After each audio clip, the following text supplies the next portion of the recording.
Well, thank you all for being here today. We're going to start the program now. I just wanted to share a couple of thoughts with you as we get started here, and a few programming notes for your benefit. So I think many of you know this, that LeadershIP really started as a platform a decade ago with a whole bunch of industry folks to talk about issues on primarily on innovation and at the intersection of competition and intellectual property. And it's basically evolved quite rapidly with this current evolving geopolitical context to talk about innovation at the intersection of a number of issues, competition, but also trade, national security, and so on. And no discussion on innovation is complete today without talking about this ongoing debate on digital markets. We all know digital platforms have made a huge impact on our daily lives and on the economy in a very positive way. But there's also some growing concern about whether there are certain conducts that may be putting some competitive pressure on other competitors that are using those kinds of platforms. And so there's a growing focus from various governments around the world to see what can be done vis-a-vis the digital platforms. Should there be regulation, and what kind of regulation? And I think it's fair to say that Europe has been the emerging leader in this, right? As of now, September 2022, the Digital Markets Act is now the law in the European Union, and it will have a pretty massive impact on an ongoing basis in the regulation of digital markets over the next several years. In the US, we have seen a lot of discussion. We got the House report on digital competition in 2020. We've seen various legislative proposals here on the Hill, but we haven't seen any sort of regulation or law so far. So there's conversation is still ongoing.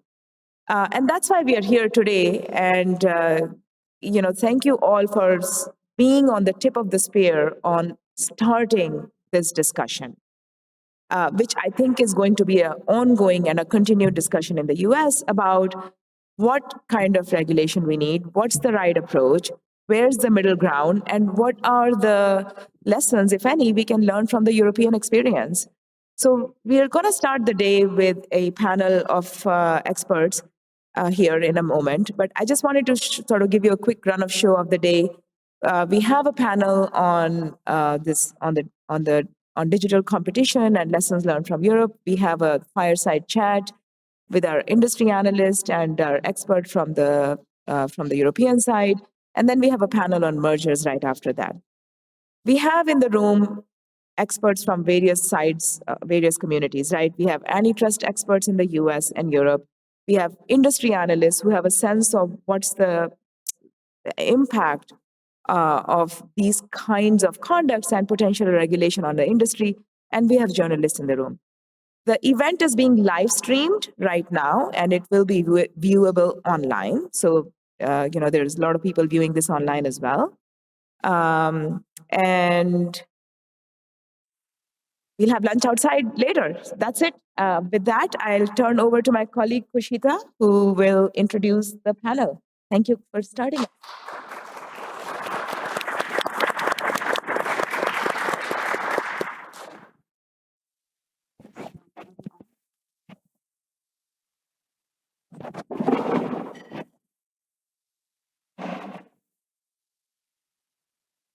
Can you hear me? Can everyone hear me? Perfect. Wow. So this is the first time in 2 years that I'm moderating a panel, or I'm a speaker on a panel in person, where I'm not a square on a computer screen. I'm going to have to actually turn and look at my panelists. This is great. I can watch people's body language. So thank you, Kirti, for that introduction, and welcome everyone to LeadershIP. We've got an hour for discussion, and then we're going to take audience questions. But before I launch into introducing my esteemed panelists here, I'm going to do a little bit of scene setting. So, there's this consumer welfare standard versus neo-Brandeisian school of thought. There's this tug of war, battle royale that's kind of raging in Washington, D.C. these days. Conservatives, I guess, have been sort of waxing eloquent about the flexibility of the consumer welfare standard and how it adapts analytical frameworks. It's used to create rules that identify and distinguish and deter anti-competitive conduct. And then you have, the most interesting challenge to this school of thought that I guess the modern era, which I can trace back to, I guess, 1977 or 78, with the antitrust paradox and, some pretty seminal rulings that were issued in 77. The most interesting challenge has come from current neo-Brandeisians like Lina Khan, Tim Wu, Jonathan Cantor, and they've been advocating for dumping the consumer welfare standard in favor of something that conservatives say looks much closer to what antitrust law was in the 1960s, maybe when everything was illegal. Some have been calling for bright line rules, some have been calling for a public interest standard. I don't hear the word total welfare standard much, but our neighbor Canada actually follows some of that. So anyway, we've got this blast from the past, and clearly this struggle is playing out at this is a very epochal time in antitrust history. What a time to be alive. Washington has gone from 0 to 100 in a span of a handful of years. After criticisms from Europe that America isn't doing enough to rein in its big tech giants, its large dominant conglomerates, we've got lawmakers in this country saying, well, these big tech giants are American companies, we should be the one regulating them. So we are kind of in the middle of this discussion where there are accusations flying about one side chasing a hodgepodge of socio-political goals, or the fact that antitrust focus on consumer welfare is too narrow, it's a goal from an earlier era. And then you have neo-Brandeisians saying, no, antitrust law has to be revolutionized. We need to reimagine labor and capital and market structures. So anyway, this is, I think, in the past 1 year, I can't remember the number of times I've heard the term whack-a-mole. It's been used by our current enforcers, and it's kind of become like a catchphrase, a buzzword. So anyway, there's big items on the FTC agenda, on the DOJ agenda. We're going to discuss all of those things. Section 5. Well, we've got another panel on mergers. So my esteemed colleague here, Josh Sisko, is going to talk about mergers in his panel. So there's rubber hitting the road.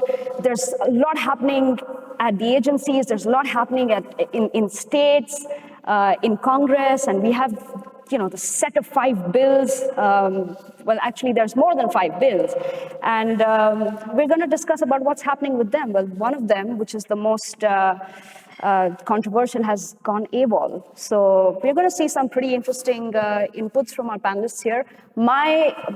My instructions to my panelists is, I want to see disagreement. I don't think that's going to be too hard.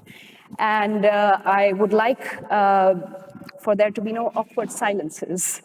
I don't think that's going to be too hard either. In fact, I'm the one who's probably going to have trouble getting a word in edgewise.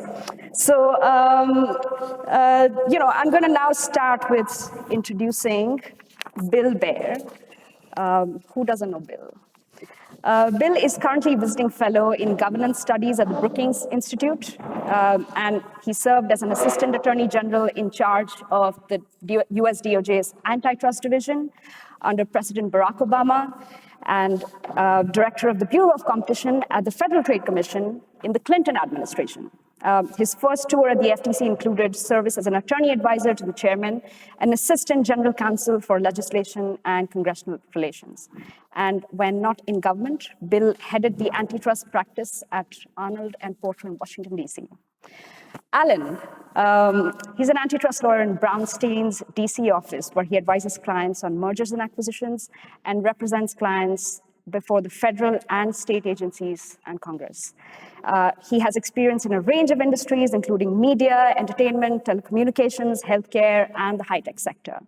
He previously spent more than a decade at the DOJ's antitrust division, just like Bill. Alan has co-authored Big Data and Competition Policy. This is a must-read for students of antitrust law. And he currently serves on the advisory boards of the American Antitrust Institute and the Institute for Consumer Antitrust Studies at Loyola University Chicago School of Law. Next up, we have Will Thibault. Will is a policy analyst in the Tech Policy Center at the Heritage Foundation here in Washington, D.C. He drives policy research and recommendations related to big tech, antitrust action, data privacy, free discourse policies. Those are some of the topics he engages on frequently. And before joining Heritage, Will worked at the American Conservative, where he was Senior Director of Operations. He also spent 2 years at Palantir, delivering artificial intelligence and machine learning software to the military. And he is an Army veteran of the 75th Ranger Regiment. How many of you knew? Last but not the least, Howard. Howard Chalansky is a professor at Georgetown Law, and he also practices antitrust law at Davis Polk and Wardwell. He's held several positions in the federal government, having served as administrator of the White House Office of Information and Regulatory Affairs under President Obama. He's held positions such as the director of Bureau of Economics at the FTC, chief economist of the Federal Communications Commission, and senior economist for the President's Council of Economic Advisor at the White House. That was in 1998, 1999. So I'm going to hand it over to our panelists for their opening remarks. We'll start with Bill and go down the panel. Thank you. It's an honor to be here, and it's great to have Kashida as an in-person moderator. I'll make just a couple of brief opening remarks, and then we had got some questions I know we're going to get into that'll drill down a little deeper. I agree with you that we're at an unusual moment where antitrust has taken on a currency in popular discussion on the Hill. There are different schools of thought that are colliding, and so we are really at a pivotal moment. The Biden administration has appointed folks to lead the antitrust enforcement agencies. Chair Khan at the FTC, Jonathan Cantor at DOJ, and the job that I had a few years ago. And these are people who bring more of a neo-Brandesian school of thought to what enforcement ought to be. They are concerned that there's been under-enforcement, that the courts have been too concerned with a high level of proof to find an anti-violation, that they are worried, about committing type 1 errors of over-enforcement, and as a result have produced under-enforcement. There is concern that income inequality is perhaps being fostered by antitrust enforcement, and these enforcers are going to do what they can within the confines of existing law, and we don't know how those confines are going to play out to address those issues, particularly looking at monopolization, looking at upstream monopsony power and its impact on workers, on the labor force. But they do, as I say, face an uncertain court reaction. And at the same time, we've got these developments on the Hill focused on antitrust broadly, but the bills that have the most currency right now deal with platform dominance and various proposals to address that. So we'll get into the details later, but this is an important, critical time where our approach to using competition policy to promote a competitive, vibrant U.S. economy is on the table. Thank you. And thank you, Kushida, for the introduction, and thanks to all of you for being here. And I always like it when I'm with much smarter people on the panel than I am, because it lets me off the hook for what I say. But so I thought I'd talk a little bit about some of what I see as limitations of U.S. antitrust law, just to tee things up a bit. One issue, especially with high-tech markets, is when do you intervene? When should the government intervene? If you go in too early, there's obviously risks of stopping innovation or doing unnecessary enforcement, but I think also as important, you're going to lose in court. If you go in too late, you deal with then entrenched power potentially. Christine Varney made a comment about the Microsoft case that maybe the government got there too late. This is a problem, and it's a problem that I don't think the U.S. Antitrust laws have been very good about, and the antitrust agencies have been very good about solving. It's something that's being discussed more in other countries now. A second issue, something that I've looked at a bunch, is big data. And there are people say, oh, big data doesn't mean anything. Make and Del Ream said that at some point. Well, it does mean something. I mean, there are definitions that make sense and that tell you what we're talking about, and you can categorize different types of data. But the thing with data, it seems fairly well agreed now that data can be a significant entry barrier. I mean, I was at a conference years ago where it was like, well, Google started in a garage. The next Google can start in a garage too. But I think we've come past that. And one of the observations, though, is if you get a big enough data advantage, it's really hard for a rival to catch up. Under U.S. law, we have to look at things like, for monopolization, we've got to look at exclusionary conduct. Well, is it exclusionary to get a lot of data and be out there? It could be, potentially, but often it's not. So, again, you have like the Germans looking at Facebook, where in the European system, which has exploitative abuse of dominance, which is something we don't have here, that would be a much more direct way to get at data. But apart from being an entry barrier and a factor in markets potentially tipping, what else is there for antitrust in the U.S. to say about big data? I think if we went back to the sort of pre-Borkian days, courts would be considering much more seriously how companies acquire data, what they're doing with it, and so forth. I think that may not be true anymore. Third object, just near to my heart, fake news or false information. So in the old days of newspapers, you remember those, if a newspaper published something that was demonstrably false, it would be called out and it would probably lose readers. It would almost definitely lose readers. It might lose advertisers to a rival newspaper.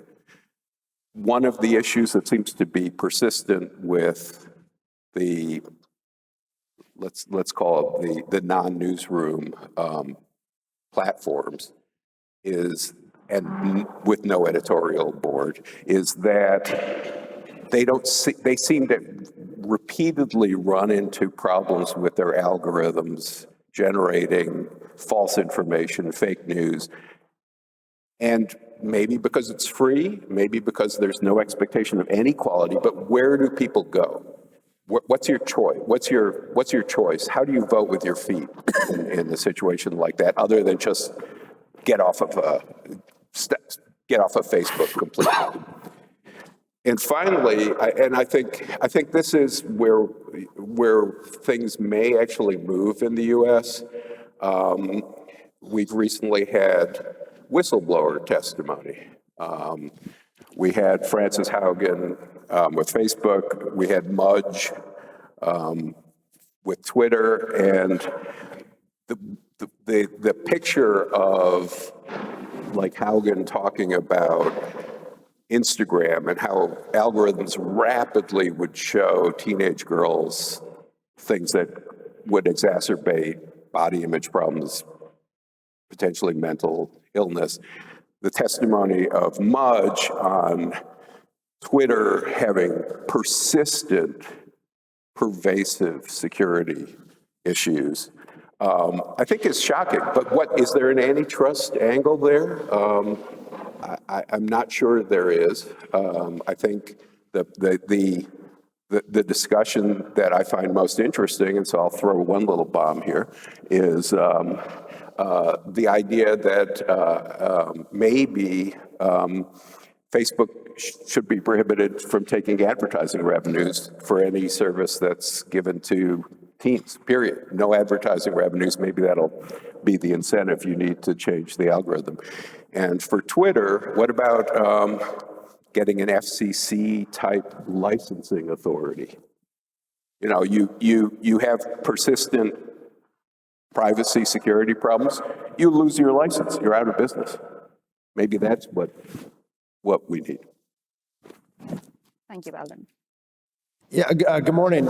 If you had asked a conservative, let's just say 3 or 4 years ago, to be on this panel, and they were asked, what are the tools to address digital markets, innovation, and competition? I think this conservative, not me, would have said, well, what do you mean? The answer's in the question. It's digital markets, innovation, and competition. That's how we restore those things. Yeah, what a silly question. But I would offer, and perhaps this is why I'm here, that the reason we're at such a turning point in the realm of antitrust and federal action as it relates to digital markets is because there is a revolution in how conservatives are considering these issues. And there is perhaps a growing appetite for reforms that make a difference because conservatives realize that many of these companies are so big and that they are growing so big in direct opposition to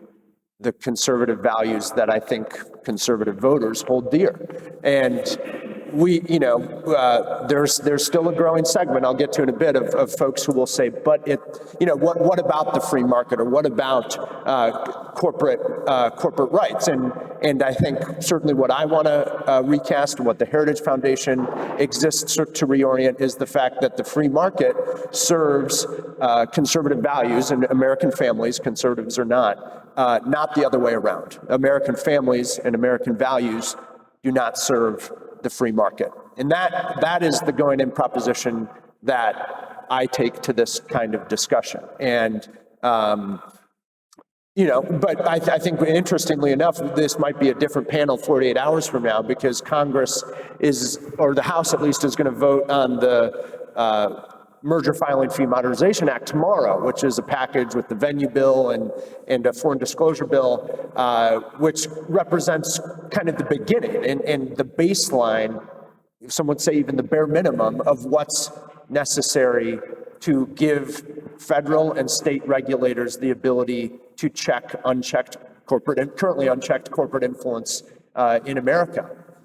It's our position at Heritage, it's my position that this is just that. It's the bare minimum to allow the FTC and certainly state attorneys general the capacity to more judiciously bring these corporate giants to account. And we hope true conservatives embrace that to actually restore the free market. I'll close kind of, and I think, Alan and I can have a good conversation about the true ails that should motivate action. What constitutes misinformation? Who calls the shots? But I agree with his broader point that I'm not necessarily sure antitrust, although it is a necessary condition to win what I think is a fight against big tech.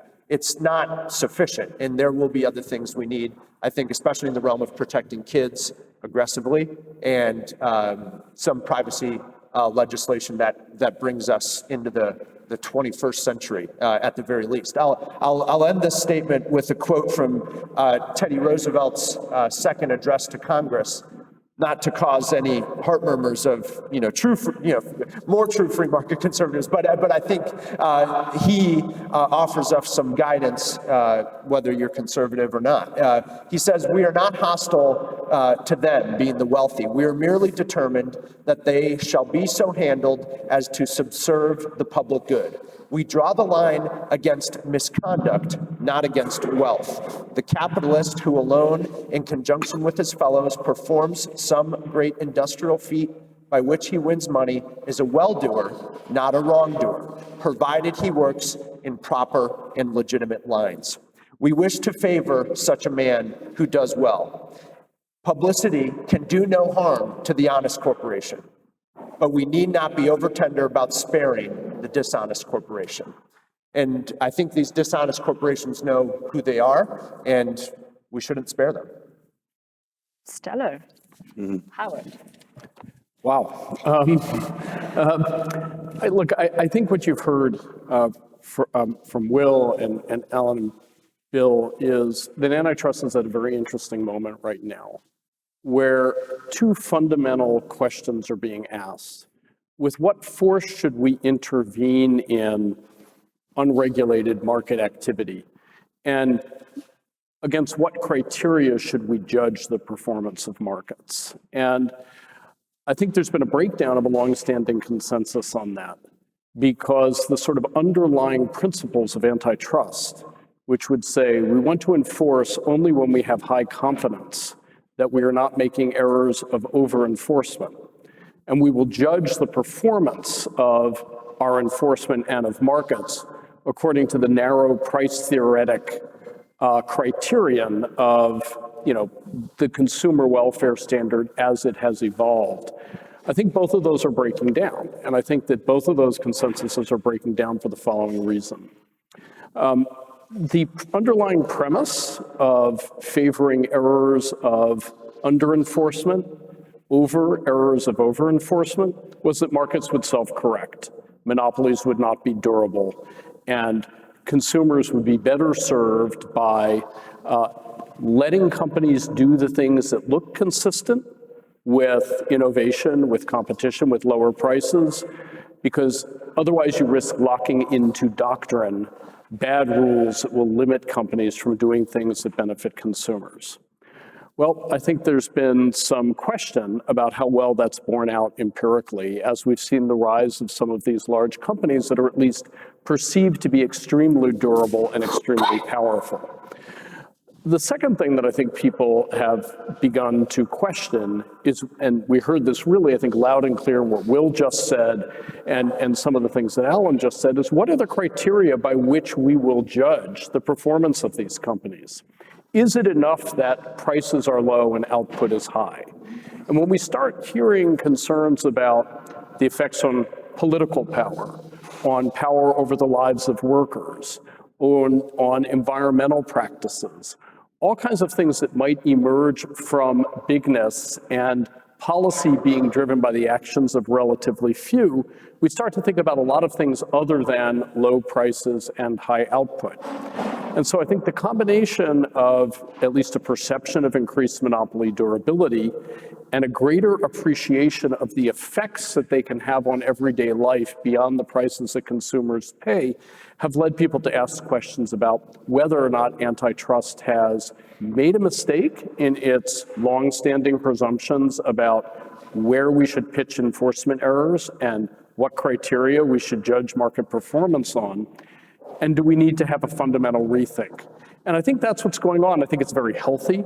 I think it's a good thing. But we are in an uncomfortable transitional phase where I think the core question is, all right, let's erase the board and start again.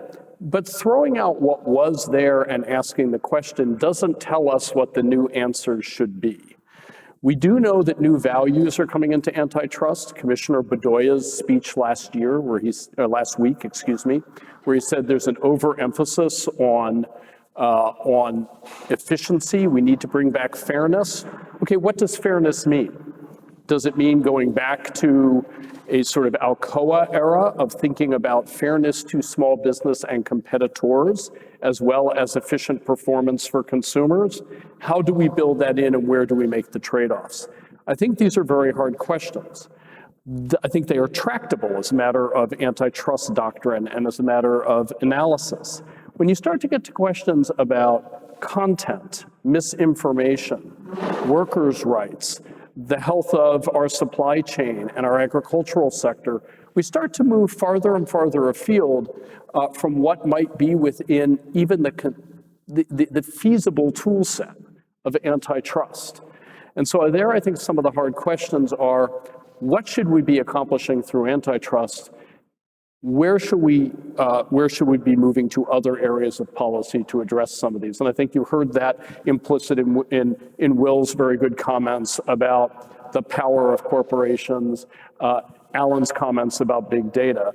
The only thing I would like to say is it's very interesting to sit here and hear consensus on a panel of people of quite different viewpoints, that one of the great thinkers in antitrust, I know a great mentor to Bill and to me, Robert Pitofsky, kind of had it right in the 1970s when he said, one of the things we need to be worried about when we're thinking about bigness and big companies is not just about whether they might raise price or limit output, but what is their power in politics and other domains of life. And I think now we have consensus, from the left to the right that, Bob was right.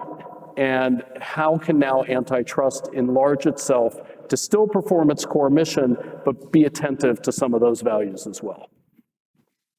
Thank you, Howard. Thank you, everyone. So these were extremely interesting opening remarks. And one thing that's kind of that strikes me is how there used to be this clear, sharp division between two different sides of the debate, where conservatives were like, no, absolutely not, free market, and but now we're seeing conservative voices also jump in and say, well, some antitrust action is appropriate. So I'm going to start off this panel with a very high-level question. We've had several reports on digital markets and on competition from different jurisdictions over the last several years. We've had the European Commission issue a report, and we have Jacques Kramer in the audience, who's going to be on the next fireside chat discussing his work. We've had the Furman report, we've had the House reports. So, there seems to be a general agreement that some intervention is needed, but the proposed measures have ranged from legislation that targets conduct of a narrow set of companies, the big four or the big 5 or 6, and calling for a complete overhaul of generally applicable antitrust laws. As Howard said, there's discussion about reactivating the Robinson-Patman Act. So what is the right, or perhaps more realistic path forward for the United States? Who'd like to jump in? I'd be glad to start and try to be concise. I think this we are faced not with one choice or another choice. We're faced with a process of saying what's the best way to deal with current problems in the economy that are specific to some sectors. But in addition, do we need some adjustments to our antitrust laws to get the courts to be more embracing of competition problems? So you talk about the tech platforms and their success. There are factors that characterize the success and the persistent dominance of these things, of these platforms, that we need to recognize. Network effects, the fact that facilitates you getting to a tipping point, the fact that there isn't interoperability, the fact that we have externalities that involve privacy, big data, and to have a targeted set of rules that address those characteristics of these successful tech platforms is probably a good idea. And that's really where Cicilline and Klobuchar are taking part of the debate. And you hear, I remember until this summer, Facebook Meta was all about we need to update our our laws governing the internet. They haven't been updated since 1996. They've stopped those sort of public interest statements, in part because there was momentum towards doing something, and I don't think they liked where it was going. But a lot of companies say, articulate the rules for me. We'd rather adjust our business model so we embrace the requirements rather than having us second guessed after the fact, subject to treble damage actions and things. And so there is, I think, some willingness on the part of the business community to consider prospective, it's really regulation by legislation is what the tech-specific bills are doing. And I think that's one component of the solution. The second component is getting the courts to adjust their thinking. And it doesn't need to involve dramatic changes to our longstanding antitrust laws, but you can do the kind of tweaks that Senator Klobuchar's bill introduced at the beginning of this Congress would do to talk about a material impact on competition and other language that if you just slightly modify the laws, they will signal the courts that they've been too crim, too strict in their interpretation of the laws. The laws really tend to look at a potential for an adverse impact on competition. It has to be substantial, has to be meaningful, material, but the courts don't seem to be applying those longstanding statutes in a way that reflects the plain meaning. And so to adjust the statutes, but I have enough confidence in our judiciary that they will take that as an appropriate signal. So I would suggest we need some specific targeted legislation dealing with problems in the economy, and we also need to update our antitrust laws just on the margin to get the courts to be more sympathetic to the risks associated with anti-competitive behavior and anti-competitive M&A. Thank you, Bill. So I agree, but let me point out that I don't think any of the bills really explicitly or implicitly follow or require consumer welfare proof on and the complicated balancing that goes on with consumer welfare. So in that sense, they are a tweak, but they're not per se antitrust bills. They're something that will help the agencies, clearly, and I think that's the goal. But they are a move away from consumer welfare, and that, to me, that's a very sensible approach. It's a way. The move away is sensible. The move away is sensible. Okay, and I'm not a huge opponent of consumer welfare, other than to say, for zero price goods and for two-sided markets, it has not seemed to be very effective. Okay, but to be a little contrarian here, it really is a move. It's a move away from consumer welfare, a small move, but a move. And I've seen more nods of agreement to this question. Any contrarian views? I don't want to, and I don't want to see broad-based antitrust laws that don't explicitly take into account the nature of digital companies and how they make a profit on the internet. And to President Roosevelt's point, I'm more than happy to see legislation that targets specific abuses by corporations, because right now I find that we do tech policy by whistleblower, we do tech policy by podcast episode, and we miss kind of the forest through the trees. Just one example, Apple, they made this very popular, supposedly, modification that allows an iPhone user, to ask an application not to track their activity elsewhere on the phone. Because, breaking news, whatever you do on the phone, at least until recently, all the other applications on the phone could scrape that activity. Apple gave users the choice to deny that. Well, meanwhile, they announced last month that they're going to 30x their own digital advertising revenue in the next 4 or 5 years.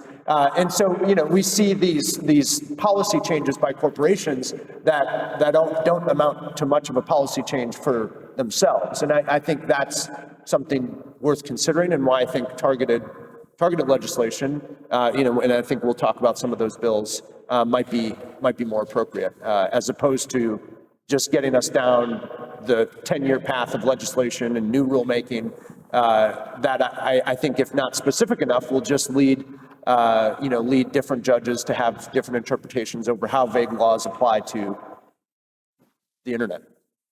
Yeah, I think we need to distinguish between two different things. One is what we will do to prevent the improper perpetuation of monopolies or near monopolies. And the other, which I think gets a little more to what Will was just talking about, is how do we regulate the behavior of those monopolies, quite apart from trying to make their run shorter or making them less likely to form. And I think those are two very different things. I think Will is getting to some of the issues surrounding the behavior and the conduct of those large platforms, quite apart from the competition issues. Some of the bills, I think, more specifically target what can we do to prevent the monopoly creep, if you will, of some of these platforms? That's why you see line of business restrictions in some of these bills. And what can we do to perhaps open up these platforms to more competition? I'll come back later, perhaps in response to one of the questions, to some of the ways that might happen. I do want to make one point, though, which is that we should at least open ourselves to the question of how durable these monopolies necessarily are when we are thinking about what the legislation should be and what the laws should be. So first, a disclosure. I have in the past provided legal advice to Facebook Meta. I've also worked against other large platforms, so you can take that as you evaluate my comments. We should remember that these are fairly young companies. I have a house cat that is older than Meta, which is just sort of gives you a little bit of a checkpoint. If we go back just 20 years, the big monopoly problem the FCC was worried about was the dominance over instant messaging of AOL. Dominance over what? By whom? In 2011, people declared the digital music wars dead because it was iTunes then and forever. Now, that does not mean, I want to be very clear, that we should presume that these digital monopolies will crest and fall. They may not. But I think that there has to be some evaluation about how these markets work and what the effects of legislation will be.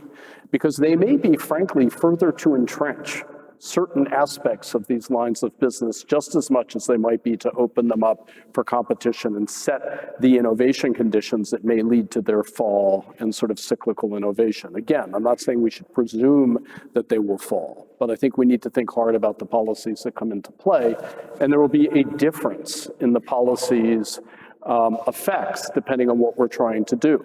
Are we trying to regulate their conduct? Well, if we're going to lock in certain kinds of conduct that only a few companies can accommodate themselves to, you may have an opposite effect on what the competition objective is. So I think we need to think about those two different prerogatives when we evaluate potential legislation, potential policies. This is such an interesting spectrum of views. We've got, let's go all in to, yes, proceed, but with caution. I'm going to make things a little pointed now, and I'm talking about these specific tech bills, the American Innovation Choice Online Act and the Open App Markets Act that are currently on the table. Just a little background, the House Judiciary Committee re-released its report just to get these bills back into the news cycle. And there was a think tank which labeled these. There's an article out there, you should look it up. Terrible tech bills from the 117th Congress. So there have been articles penned by scholars on both sides of the debate. The bills could mean one thing or they could mean other thing, but the bottom line is the bills the meaning is unclear, the aim is vague, and this ambiguity will ultimately fall on consumers in the form of higher prices. And well, let's not forget how hard our lawmakers have been trying to get a vote on these bills. In fact, tech antitrust has become really personal. Look at the news articles on Senator Chuck Schumer. So anyway, my question to you is, what is your view on these bills, and do you think there's any change we will see a vote on these bills? Any predictions? Just one, I am a lot less certain that a bills as aggressive as these, and maybe they aren't as aggressive as some would want, would come to a vote. And I'll just go back to my opening remarks. The churn over the Merger Fee Filing Modernization Act is instructive because it obviously reflects the still entrenched opposition for many Republican members, and apparently, although you wouldn't know it by watching the Rules Committee hearing, there is a fair amount of Democrat opposition too. And so I almost think we're getting too far ahead of ourselves in even talking about these things. I think these bills start a really, really important conversation. I am wary of how bills can be used to enforce certain spectrums of content moderation and expectations on platforms. There's poison pills, talked about from Senator Schatz on other bills that Senator Klobuchar has introduced. And so let's see what the text looks like. But I think these are a start, and these are the exact kind of things that we need to be talking about. And again, conservatives should not just dismiss these, but should talk about them and influence the debate, because we'll be left behind. Alan, yes. So I think that the ICOA, which reminds me of Alcoa, Slightly different though, right? Slightly different, but the anti-self-preferencing bill, and I have worked in support of it, as a disclosure, is fairly modest, and one of the concerns in it, very front and center, is the ability of a platform like Google to move into an adjacent market and use its information that's available to it and the presentation to users to demote its own competitors. I think in the old days that would probably be called monopoly leveraging or monopoly maintenance. It's not a far-fetched antitrust theory, although it probably would take an entire section several years to litigate it. But, to me, that's a very sensible bill. I hope it moves forward. It's obviously been met with incredible opposition by the tech companies, and lots of, crazy statements like your Prime, say goodbye to your Amazon Prime if this passes, which, I think is going to be patently ridiculous, but anybody who's been at the agency has heard these, catastrophic predictions of what might happen if something, if there's enforcement or whatever. The other bill, it seems to me, the app bill and payments in particular, seems to me to be consistent with where enforcement has been going against traditional banking systems, and kind of, allowing cheaper, better alternatives to consumers. So that one seems to me to be, maybe less controversial, and very much in line with what the agencies have been doing. At least that's my kind of 30,000-foot view. Howard, Bill, do you have any thoughts on this? Well, I do. First of all, I'm very sensitive to the argument that my Amazon Prime might go away. This is a modest week for me. I only have 4 deliveries scheduled, right? And so I don't want it to go away. But a lot of people who are attacking that bill, the Klobuchar-Cicilline bill, clearly haven't read the bill, or they're deliberately misrepresenting one or the other. It does impose some rules. The bills do not make per se unlawful any of the prescriptions in in the bill, any of the behaviors, they set up a process where, first of all, the Justice Department, FTC, or state AGs have to conclude there's a problem worth litigating. And then they, in all instances, there are 10 kind of behaviors of self-preferencing that are sort of prohibited, but in all cases, there is the opportunity or requirement that the government, in 3 of the 10 behaviors that are addressed in the bill, the government has to show there's a material impact on competition. 7 other behaviors, the defendant has the opportunity to show that there's no material impact on competition. But in addition, there's always the ability of the party that's been accused of engaged in effectively monopolistic self-preferencing to prove that the efficiencies, the benefits of what they're doing outweigh the harm. So there is actually a fairly elaborate process which allows companies to offer a legitimate defense, and we'll have a 3-dimensional litigation where there is litigation over that. And so I think on that bill, as well as the Open Apps bill, there is more nuance to the way these things have been put together than the current hysteria would suggest. And I just think we need to keep that in mind. Yeah, I agree with Bill on that point. And, there's just another point that I would like to make. I do, as a general matter, as an economist, I do not like line of business restrictions. I don't like things that keep a potential entrant, no matter how big, from organically moving into a particular market.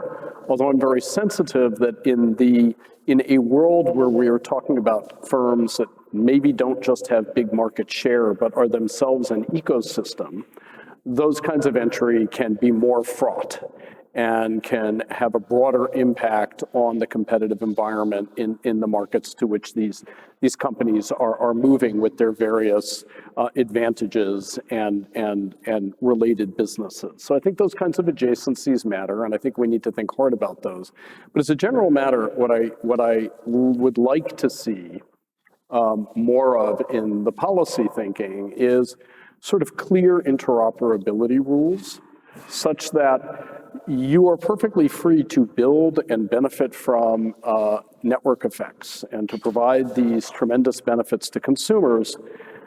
But the network effects are largely demand-driven. They are driven by we, the people, the consumers who sign up.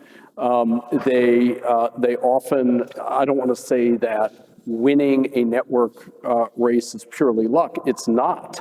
But the difference between a big winner and a big loser can be just a short period of time between the moments that you entered a market. And I think it's well known from work that's decades old, starting with Paul David's work about the typewriter, that you can get path dependencies where less good platforms, less good technologies get locked in. So what can we do to make sure that there is a good ecosystem for entrants, for new technologies, and sort of light-handed interoperability regulation, where you would have effectively zero price access to APIs, access to certain kinds of network benefits, is the concept I would like to see further thought about and further developed, because I think that ends up being a much more effective way of making these platforms engines of innovation rather than gated ecosystems. So, opening up APIs, opening up app stores, opening up interfaces between large groups of users and certain services and new entrants seems to me a better concept than limiting lines of business. But, I think that, we're seeing some good first steps. And to Bill's point, these aren't catastrophic. There's a lot I don't like in the bills, but we should also recognize there are a lot of loopholes, trapdoors, and processes where one could wonder about how quickly they'll have any bite. If I could just jump in really quickly, the whole notion that Howard's talking about of interoperability and portability, right, are ways in which to get markets working better. And to the extent legislation can do that, it would be great. We have parallels. Many in this room may not remember the day when your phone number was actually not your phone number, it was AT&T's phone number, and you had almost zero portability. You had no portability of the phone number. And so in 2003, following on the Telecommunications Act of 96, the FCC developed requirements that the phone number can move with you. And the degree of competition and consumer savings, price competition, innovation that resulted from that really serves as an underappreciated model for what regulation, competition-oriented regulation can do to shake up a market where it's tipped, whether it's due to bad behavior or just the dynamics of the market. And we ought to keep those things in mind going forward. So, question from me to both of you. The bill that was proposed on this score, which would have targeted interoperability and data portability, seems like of all the bills that we've talked about, the one least likely to go anywhere. So, I mean, is this just nobody can explain it, or what's going on there? That's a great point, Ellen. And I think that part of it is, look, interoperability is easy to talk about and describe, and we can look at examples like, telephone companies must transport each other's traffic and terminate each other's calls, and all of those kinds of things that have been very useful. In practice, it can be difficult. An API is an exchange of information. How much information has to be exchanged at the API? How rich and deep does it have to be? Where do you have to allow? To whom? These are hard questions, and I think the problem with that bill, and also when you get to data portability, it's a wonderful idea. How do you actually do it, and what data? And is my contact information my information, or is it my contact's information? You get into deep and difficult questions. It's a lot easier to sort of go and take a nap rather than to figure out how you write that into legislation. So I think that legislation, while it goes very much in the right direction conceptually, is also some of the hardest to actually implement and reach the details on. So what I would love to see is sort of, okay, let's start with baby steps. What are some things we can do that won't lock us in on a bad legislative path, but that we can all agree are some initial areas of portability? And we don't have to do everything in one bill, but let's start that process. And I think that part of the problem is that is a easier bill to talk about in principle, a harder bill to reduce to practice. Bit of a personal announcement. I think I'm going to start a bookie business. I'm taking bets on which bill is going to go through and which isn't. So contact me after this panel. Just while we're on the subject of bills, and I still want to discuss West Virginia versus EPA and rulemaking. So this one, I'm looking for crisper answers. Do you think we have overplayed our hand by just proposing a plethora of bills and the inability in the U.S. Congress of our lawmakers to agree on what the right approach is? Do you think this is going to impact discussions on a global level? Because companies have argued a lot about fragmented regulation in different jurisdictions, and we need to work with other regulators. So I'm sort of kind of throwing in a two-part question in there. Bill. Okay, really quickly, because I know you want to get to some other stuff. I think it's hard, to get anything passed in this Congress. The degree of bipartisanship underlying the bills that came out of the Cicilline and Klobuchar subcommittees, it's truly remarkable. It was always a high reach to get the 60 votes. Maybe the Modernization Act dealing with fee structure gets done, maybe some other funding. I don't think it was an overreach. You needed to come up with a solution that deals with the problem, and to start low and simple probably isn't going to get you anywhere.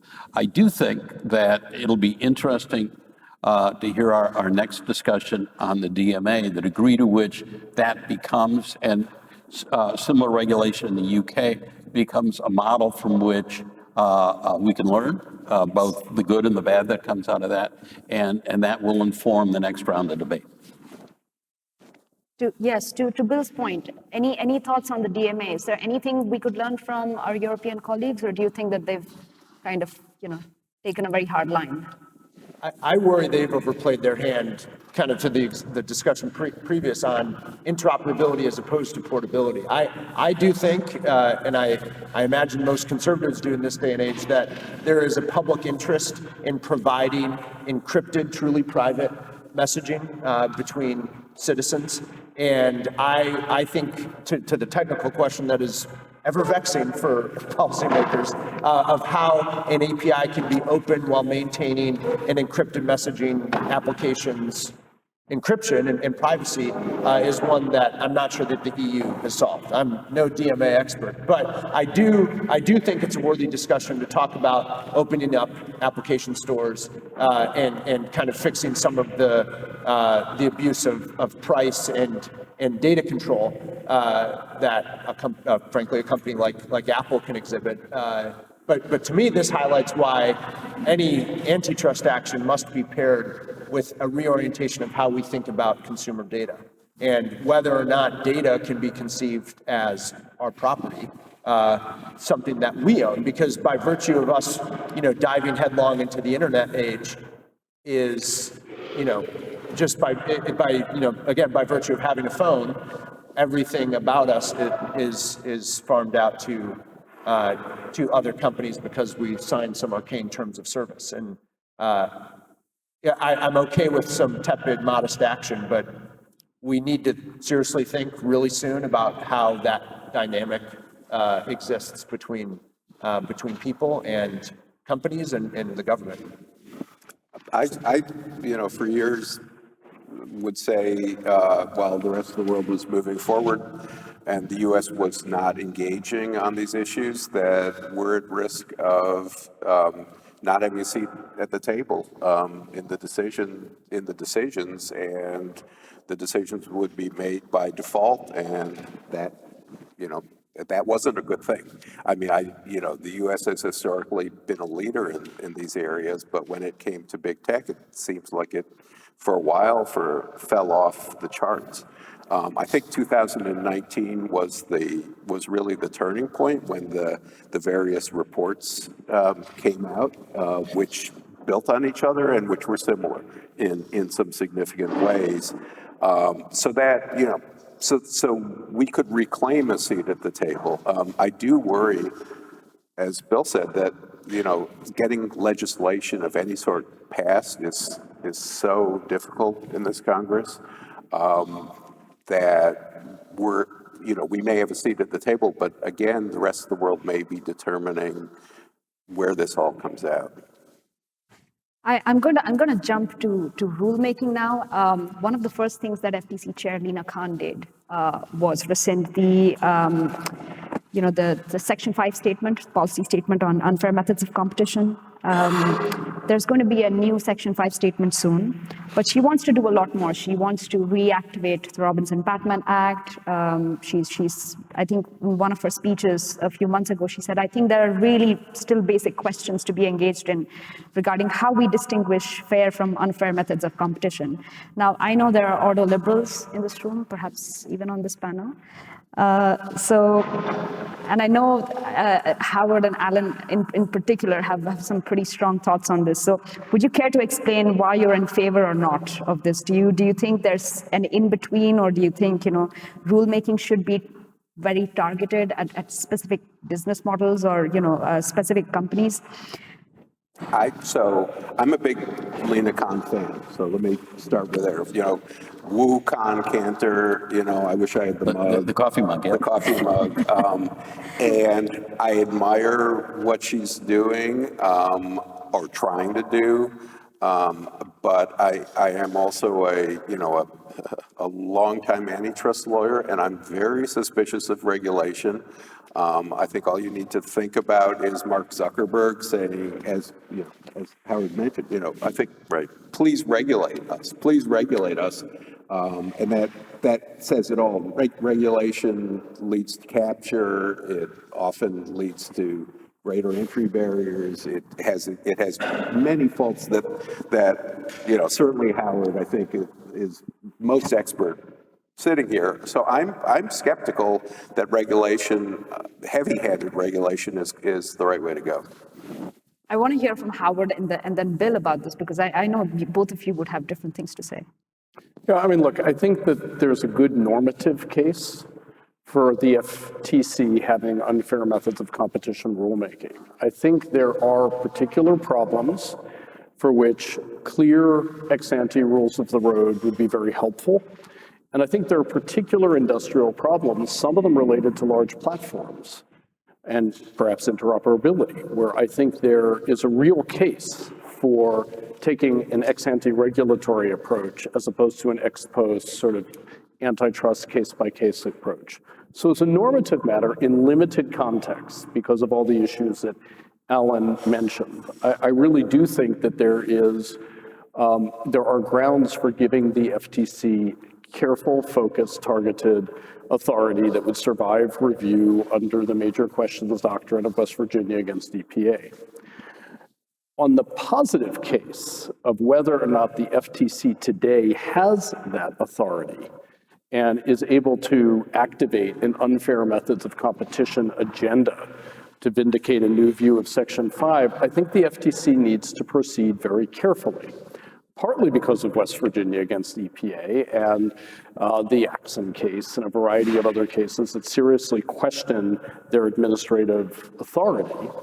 But the grounds that have been articulated for unfair methods of competition rulemaking authority won't hold up, in my view, in the current judicial environment. So I think the FTC needs to be careful and not run ahead and devote a lot of their resources that could be spent well in other places with a vast rulemaking enterprise that might just founder in the courts. It would be a good thing if they had some authority carefully worked out by Congress to clarify that where they have unfair methods of competition rulemaking, authority.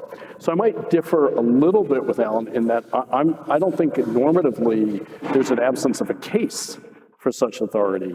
I do think that there is a real question about whether that authority exists today, and I don't think that it would be a healthy thing for the FTC to try to very broadly exercise a regulatory authority they arguably don't have, because that will make it a lot less easy to get targeted authority out of Congress who might point to what they perceive as abuses of the agency and say, well, we're not going to give you any more regulatory authority. So I would proceed very carefully and very strategically if I were the current commission. Bill, surely you disagree.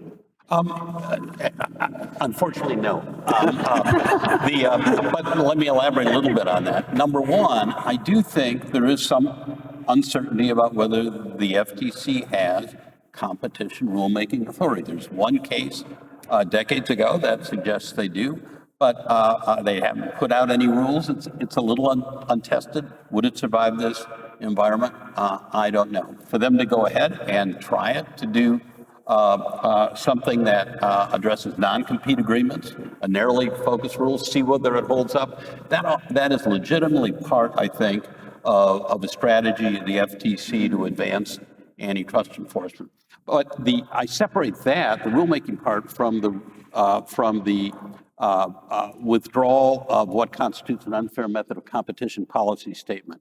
That's potentially has a broader effect. It has some of the same risk that asserting rulemaking authority does. To what extent does an unfair method of competition convey broader authority than the prohibitions in the Sherman Act and in the Clayton Act? The courts haven't been too embracing since the S&H Green Stamps case in the 60s about that. So I think to develop a new statement about unfair methods of competition, being careful not to overreach, is also a legitimate strategic move for the FTC. They need to be careful. Just as we're going to have a merger panel in a little bit, just as the merger guidelines, because they've evolved carefully, have maintained the respect of the courts, that asking the courts to do kind of a gestalt switch and say, yeah, it used to mean this, but now we say it means this, and you need to defer. That's a risky strategy. So incrementalism, as much as it probably doesn't satisfy the worldview of the neo-Brandesians, is probably a more likely effective strategy over the long run than basically saying it's not A, it's now not A. I think that is exactly right. I mean, that's what I mean by a careful and strategic approach that could strengthen what the commission's authorities and mission and sort of scope of actions are without giving people grounds for undermining their authority going forward. So you can now have people bet on Yes. what's coming out on the new Section 5 statement. These are very balanced set of remarks, and my strategy, unfortunately, of playing each other off you has failed remarkably. So I'm going to. I don't like regulation. All right, there you go. So I'm going to head into the next question. We're running out of time, but there's absolutely no way I am not discussing West Virginia versus EPA. So it's impossible to talk about rulemaking without mentioning the whole of government approach by President Biden. And then there comes the spanner in the works. We have the West Virginia versus EPA ruling by the Supreme Court on the major questions doctrine. And the court says that an agency must point to clear congressional authorization for the power it claims. Now, it brings up questions about how power is to be shared between the judiciary and the administration. So is it over for the FTC? Maybe, maybe not, because it seems that FTC Chair Lina Khan is, as some would say in Washington, has been thumbing her nose at the Supreme Court ruling. She's, she went ahead and signed an MOU with the NLRB. I mean, the FTC did, not her personally. So is that, trying to turn antitrust law into a tool for labor regulation? So what does the antitrust doctrine say? Is there any relief for the progressive antitrust school of thought? Is there any way the West Virginia versus EPA decision can actually be turned into good antitrust enforcement? What's the near-term future going to look like? I want to hear from each one of you.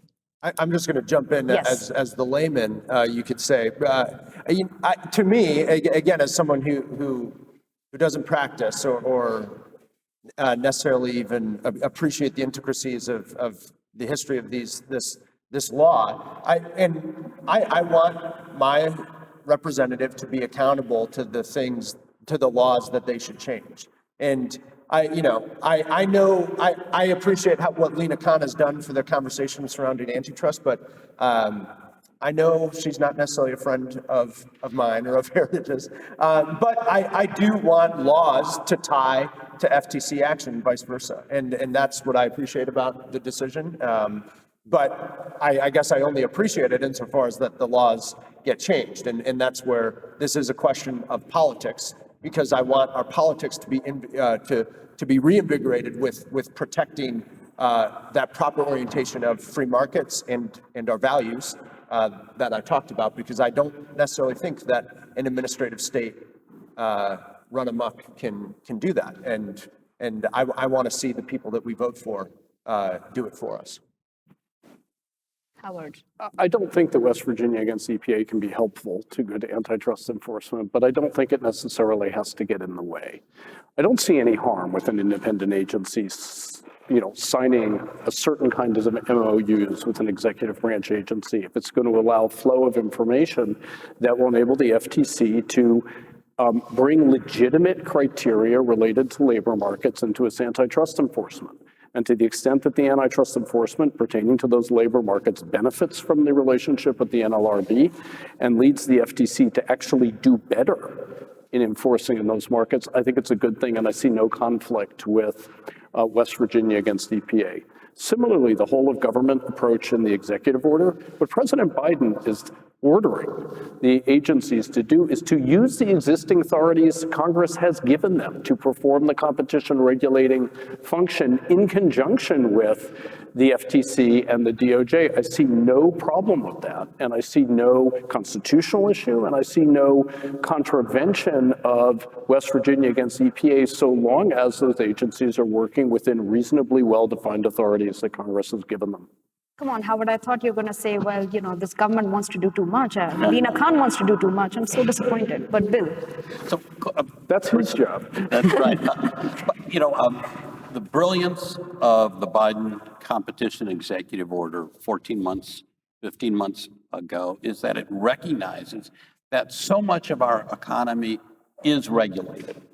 And that just as Howard, when he headed up OIRA, tried to rationalize the various rulemaking proposals that the costs associated with those versus the benefits, if the regulated aspects of our economy, which are almost invariably subject to some kind of public interest standard. If you read competition policy into that public interest standard, which is what the Biden executive order does, you have the ability to make sure these mandates are carried out, not serving the interests of the regulated, but serving consumer and worker interests. And by Biden and the White House putting this out there and then enforcing it, the degree of interagency cooperation on competition policy, people coming to the FTC and the DOJ antitrust division working together,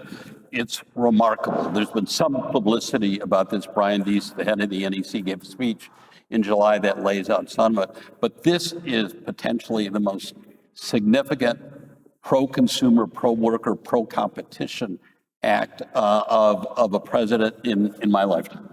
Well, and so I'll just say, at the end of the Obama administration, something similar was started, and I'm happy to see it continued.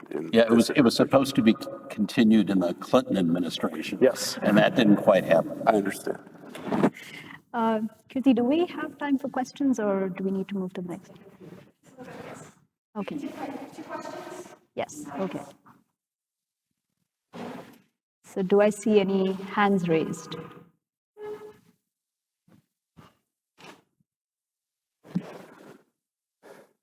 Good morning. Thank you for this. It was a very interesting discussion. Quick question. We know that the DMA, the Digital Markets Act, is now law in the European Union, and a lot of people are saying, well, this will have effects outside of the European Union in other jurisdictions. There's the so-called Brussels effect. What do you think will be the implication of the DMA in Europe, in the US, if any? Should it be taken into account? I think we'll learn a little bit more in 5 minutes that'll help us answer that question. I do think we should applaud the way the DMA is being implemented, in that there is built in a consultative process, as I understand it, before the final rules are put into effect by the European Commission. So there will be an opportunity for feedback from the business community and other interested parties about what those final rules will look like, to make sure, given the breadth and potential impact of this, that unintended mistakes don't occur. And we will, as U.S. observers, I think, learn a lot from that. I don't think so, so long as corporations are fined like $10 million at a time. I'm not sure to what extent, frankly, the DMA changes that calculus, but a frustration I have with how rules and laws are enforced is revenue catches up with a fine in the next day. And if we're serious, if the U.S. Congress is serious about laws, I think we need to open the aperture for what's a just punishment. We need back-breaking fines, no more slaps on the wrist. Do we have another question? Don't let me have a monopoly on asking questions. Yes, there's one. So, Howard, I was struck a little bit about your remarks about how young some of these companies are, younger than your cat, et cetera.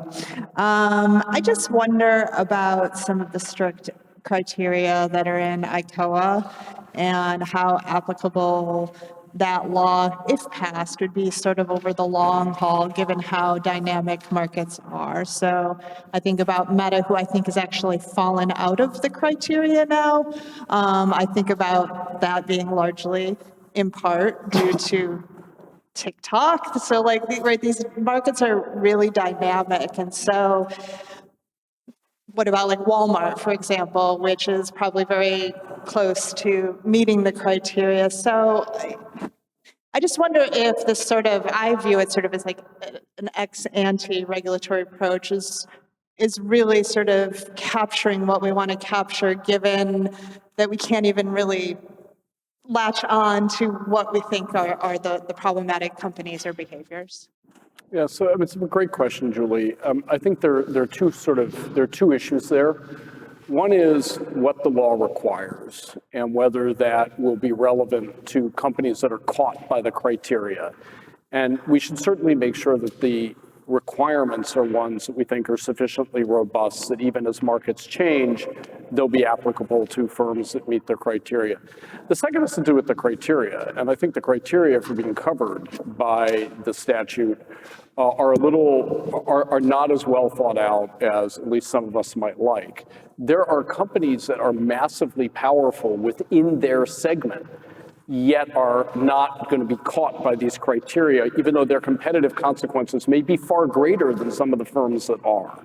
And I think that that's a real problem. And if you're really going to do a meaningful act like this, you should account for companies that might not hit that, $500 billion size criterion or whatever it is right now in the bill, but in their marketplace. And I won't name companies, but I can think of a lot of them that tend to be very often B2B companies that are just enormous, but don't hit that criteria and are having huge competitive impacts and will be not subject to the act. And I think that raises some serious questions. So I just go back to what my first partner I worked for when I got out of law school used to say all the time, which is, let's not let the good be the enemy of the perfect.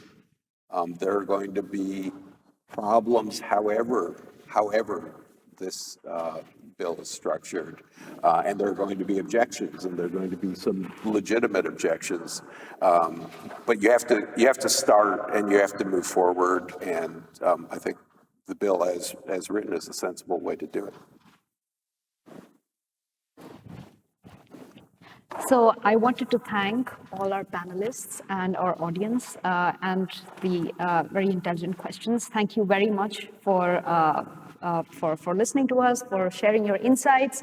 And my penchant for drama makes me say the antitrust revolution has just begun. So thank you, everyone.